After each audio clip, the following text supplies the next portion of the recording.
And we're live. Welcome, everybody, to the Pressure Cooker. I'm Anthony Irwin. In a second, we're going to be joined by a really fun guest that I'm really looking forward to talking to. He just arrived. Let's go ahead and bring him on here. There he is. There's my main man. I'm your really fun guest. You need to reconsider some things. Oh, what are you talking about, dude? You and I are both going to be sipping. Hennessy is going to taste delicious tonight. Hey, did your mom say? Yeah, you know what? Hold on. Do you want to see Mom? Hold on. Mom, look, I'm actually right here with Mom, and I got in the car. I just got to San Francisco a couple hours ago, and Mom was talking about how delicious Hennessy was, There we are. and and she Oh, said she yeah. said she said she said I lied twice. Yeah, she said I lied about I think something about I was at Costco. oh about Costco. Why she was at Costco? Snacks, not alcohol. She was getting snacks, not alcohol. What else did I lie about? Not going to New York. Oh, about going to New York because she didn't know that I was considering going to New York. So, are we Ah. sure we want to watch the last 5 minutes of this game? Look, I promise people, I'm a man of my word. I told them that no matter what, we were going to watch this stuff, and either I was going to get on here and rant and rave, or we would enjoy a fun close of the game. And it looks like it's going to be the former. Yes, there's nothing fun about this. So one thing that And by the way, really, I'm on my phone, so this works officially. This works from now on. This works. that's good to know. That is good to know. Looks like the comments are coming in. Alex Van Houten had this to say.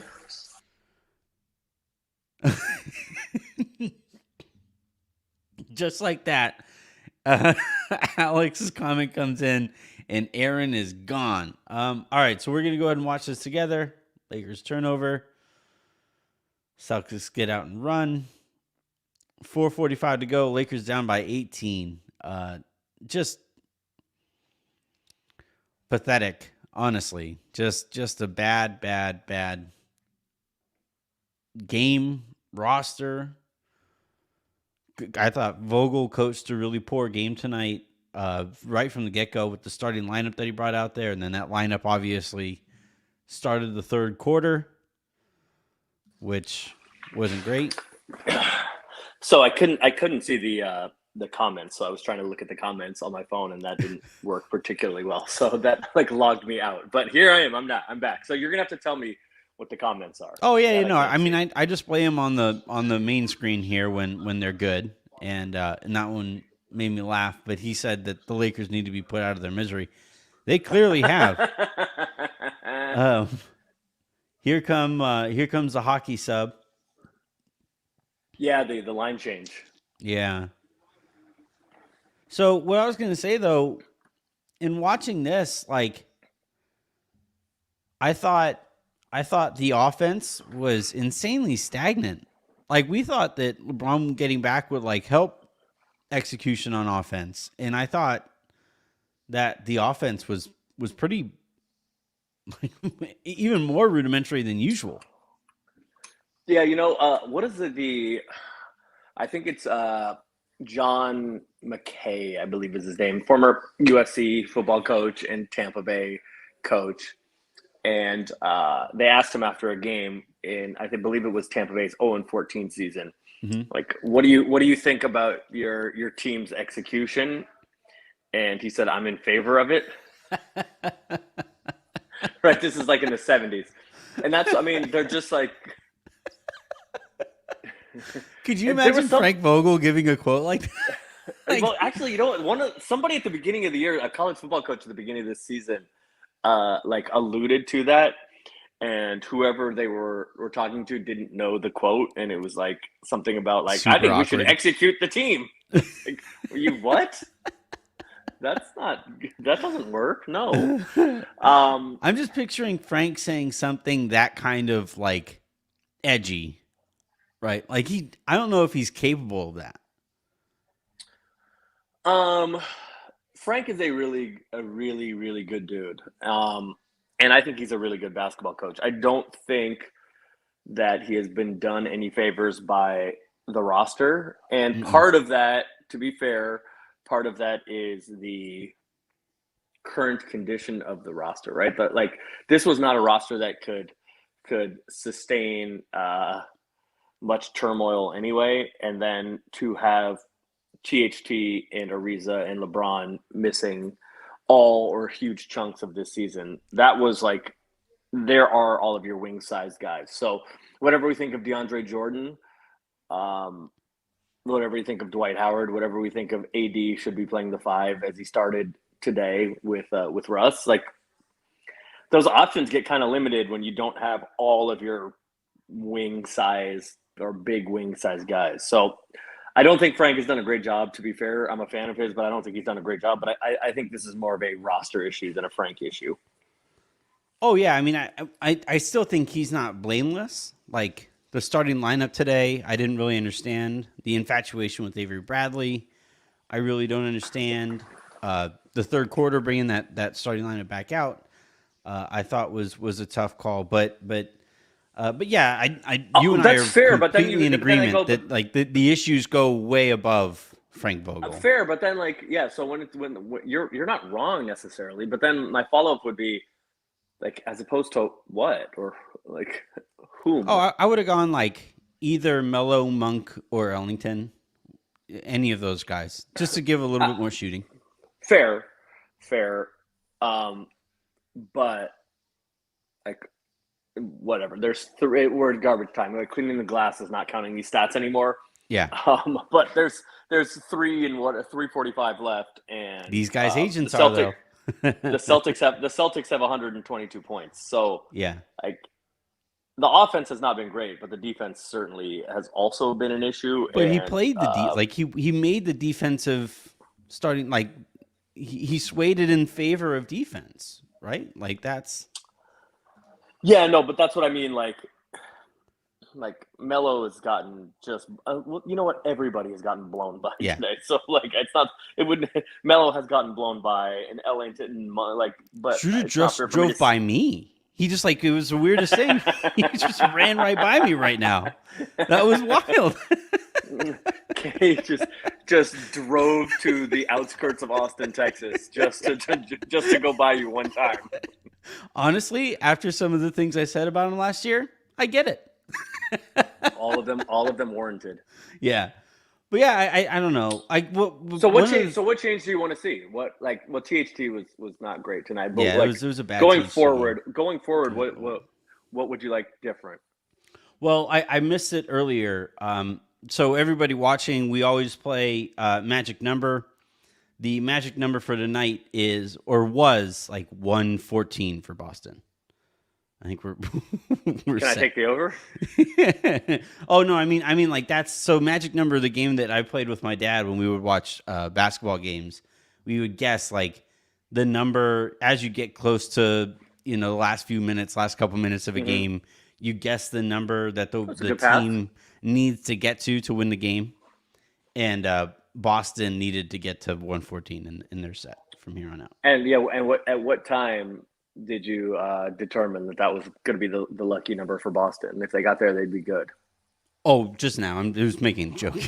Oh, okay. Yeah. I'm going to say because I don't think the Lakers are getting to 114. It was way before 122. Right. is the point. I don't think the Lakers are getting to 114. Oh no. Is this the kind of game that like somebody's got to fight in the locker room. It's like something has to go down here to where like this is just embarrassing. LeBron comes back. They're playing down 2 starters, and you get their second best player isn't whooped. Playing, yeah, you get whooped. It wasn't competitive after the third quarter. I mean, it wasn't competitive in much of the third quarter either. Right, yeah. After the third quarter started. Yeah, I mean, I didn't have time for story time on our show today, but I think I did tell the story earlier about being in Indiana and the Lakers losing by, I want to say it was 43, and then flying to Boston, which was the game that Rondo had the little putback, the game winner. Mm-hmm. And so, yeah, I mean, these kind of games, not necessarily this one specifically, because there are reasons, explanations, excuses, whatever you want to call it. Mm-hmm. Right? Like LeBron has missed 8 games. It's his first game back. So you can come up with the reasons why there's some reasons or excuses for the effort, but to me that's what it is, right? The effort wasn't really there. Um, the Lakers have been playing, Dwight and DeAndre. DeAndre didn't play today or hasn't played today, I guess. And the Lakers have still been getting beat up on the glass. Today was bad on the glass, but AD started at 5. So if you're going to get beat up on the glass either way, then I think you do just kind of lean into it, AD at the 5. But, you can say, well, LeBron's working his way back. So there are kind of reasons. But, yeah, I mean, this is the kind of thing. One thing I can assure you is nobody likes losing to the Celtics. And getting punked on national TV. Enough so that you and I are sitting here on the pressure cooker, not really talking about basketball. Yeah, I think this is the kind of thing that could or even should elicit some change. But again, we go back to I don't know what hand Frank has been dealt. I don't know what is the card he plays. I'm not sure. Well, who's the guard who can consistently stay in front of his guy? Alex Caruso. he's in Chicago. Oh, he's on the team in red, right? Yeah. Avery Bradley a couple years ago. he was that was 2 years ago. He's not available now. Okay. Gary Payton. Oh, look at that! Look at Dwight from distance. Is Dwight 2 for 2 on the year shooting 3? Does he lead the NBA in 3-point percentage at this point? I think Dwight's 2 for 2. I think Dwight's shooting better than AD, right? I think Dwight is 2. I know. I literally think he's 2 for 2 on threes this year. I think. Give me that. So you and I talked on the show today about bigs who are kind of sick of the guard. Like Harrison and I talked about it too, but we talked about Anthony Davis being kind of frustrated, visibly frustrated with the defense. And I think Dwight is right there, with he might pick up a flagrant foul on his own guys. I mean, Dwight has been known to to pick up a few. Yeah, I think a lot of it. Well, so this is the one area where I think LeBron really. Lakers lost, by the way, everybody. 130-108. The game is over. We're just gonna hang out a little bit and sip on our. What are you drinking, by the way? Hennessy. Mom got me Hennessy. She said I was lying. She was like, as soon as I got here, she said, I think we have some Hennessy left from last time you were here. So, okay. So I mixed it in. The first thing she said is, will you make me cream spinach? So I made Mom cream spinach and put some Hennessy in it. Is that good? Yeah, actually, it's kind of delicious. Hennessy in the cream spinach. Yeah. Good. So Bazemore is taking pictures with Horford after the game. Cool. So I think this is one of the ways in which LeBron being back, you saw the frustration, and now you see it where it could theoretically matter. It didn't today, but where it could matter is, I know the proof of concept or the theory of the case was, because Frank's defensive system likes having somebody at the rim, a big at the rim.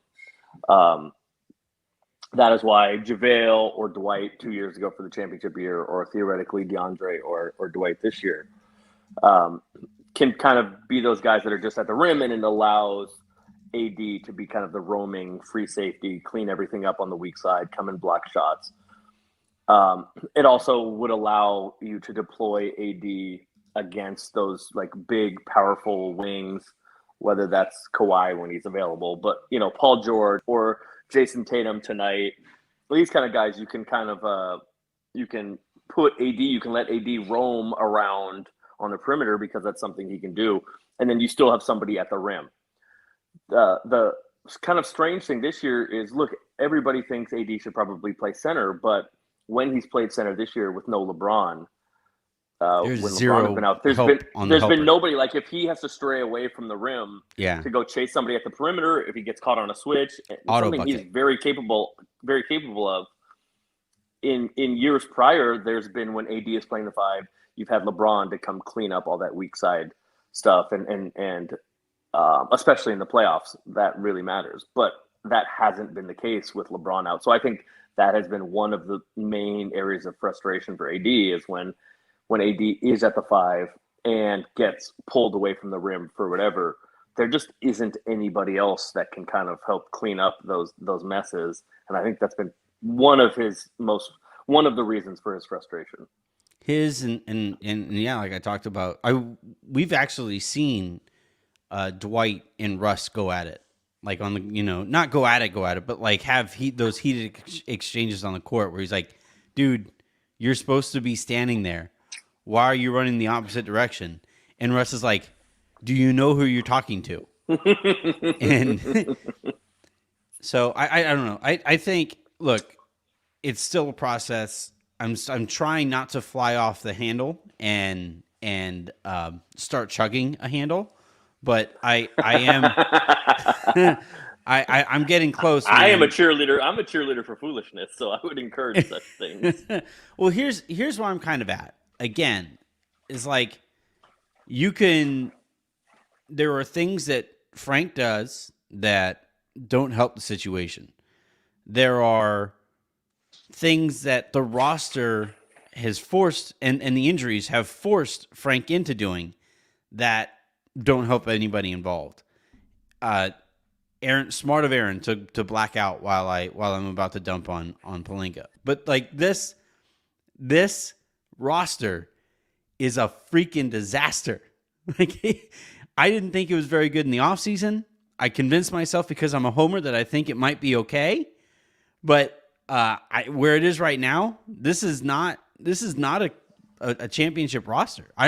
Aaron, do you think like in all seriousness, like we keep on talking, one of the things that we keep coming back to is like, all right, expectations started here, and then they were here, and they're here. And do they are your expectations for this team dropping at the same rate that mine are? Because the last time you and I spoke, your expectations or your ceiling for the Lakers was still championship. Mine was not. I mean, that's still the ceiling. I think where we maybe disagree is the floor. However, like if it looks like I think we disagree on the ceiling too. If you still think they can win a championship, I don't think they can. Not without help. I wouldn't predict that. I wouldn't bet on it. I don't think that's a likely outcome. But I am wanting to be kind of on the back end of the curve of betting against LeBron still. I have as many questions about can LeBron summon it. We talked about it on the show today. I have as many questions about can LeBron summon it that I've ever had. But until I'm sure he can't, I'm going to default to he probably can. But I think those questions are fair. And if LeBron can still summon it, I think you are going to see wherever the Lakers finish. I think the Lakers are a playoff team.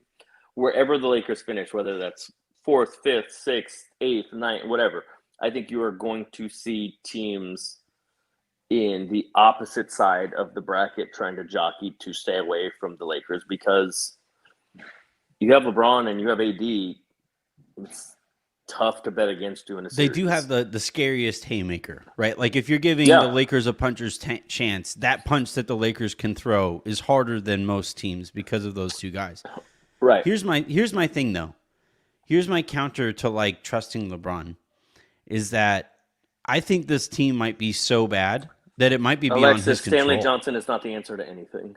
Yeah, he's been. I just, I was gonna respond to that eventually, but look, we'll get to other potential solutions. But I think like with this roster, it might be out of LeBron's hands. Like they don't have a guard who can stay in front of anybody. They don't employ a natural small forward outside of LeBron. Jason Tatum had his choice of shots today anytime he wasn't guarded by LeBron or Anthony Davis. And it's just like, those kinds of players, by the way, aren't usually available on the buyout market. Like those guys usually get traded.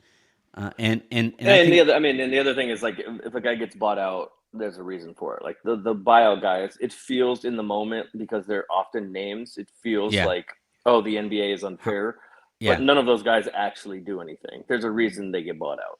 Yeah. Yeah. And so I think I mean, while Ariza is also that size guy. We don't. played He's old. 96% power forward last year, though. Yeah. I mean, no, that's right. Yeah, he's like a 3-4, tending 4. Mhm. But again, like having him and LeBron and THT, who are kind of all of those guys that you would say these tend to be the options at 3, is not doing Vogel any favors. Yeah. Yeah. I'm glad. I'm not glad, but Oh, I should. I'll be right back. Let me check on something. I'll be right All back. All right. I'm gonna just unleash hellfire while you're gone. Get it. I'll be right Get back. get out of the way, and All then right. we'll get back to it. So here's where I sit on this roster. I think whoever was responsible for this roster, and by just job description, that's Rob Pelinka.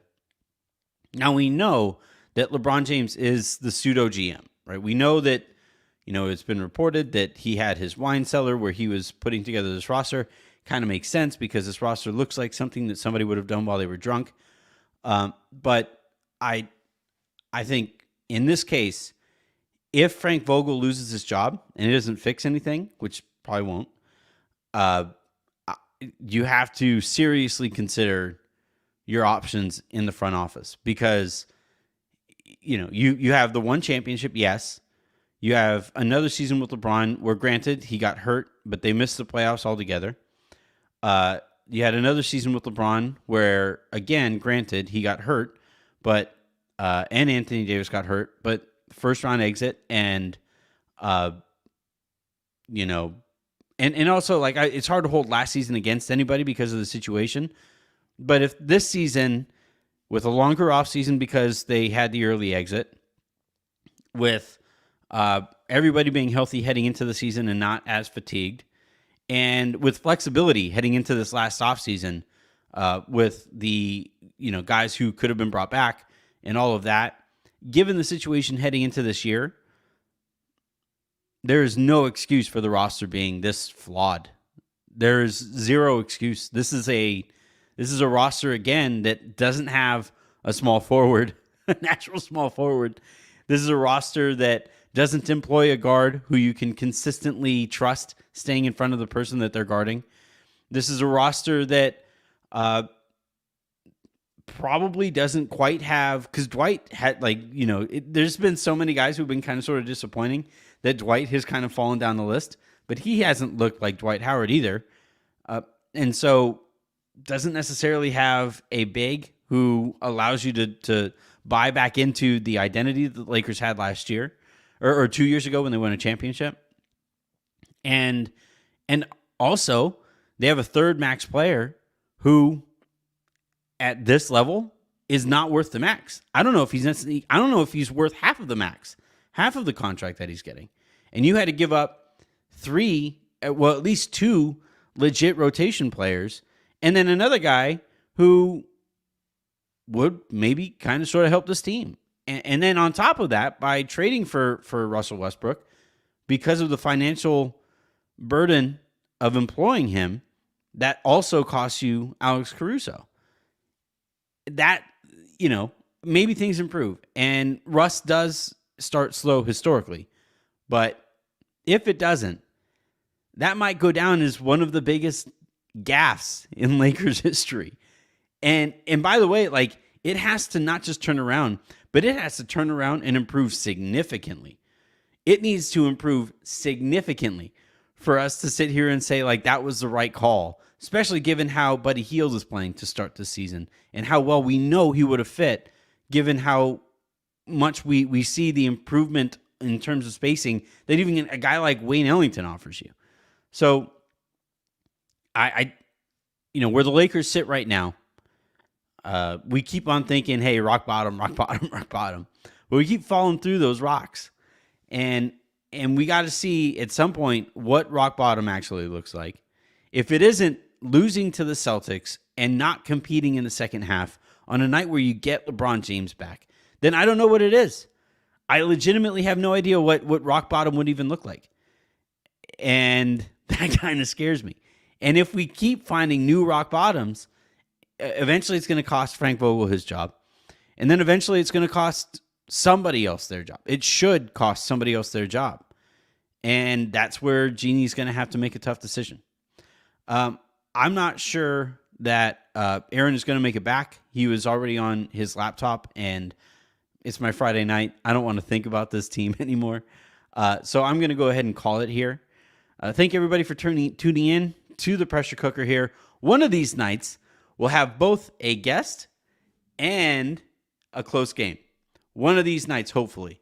Until then, we'll just keep on talking through shit like this the way that I just did a second ago. Everybody have a great, safe Friday night. Everybody go out there and enjoy the weekend before Thanksgiving, which I really miss being back home for. If I don't talk to you again before Thanksgiving, hope y'all have a great one. I'm significantly thankful for all of you. You are somebody that I thank at the Thanksgiving table. I thank everybody for all the support that y'all have given me. And we'll talk to you when we talk to you.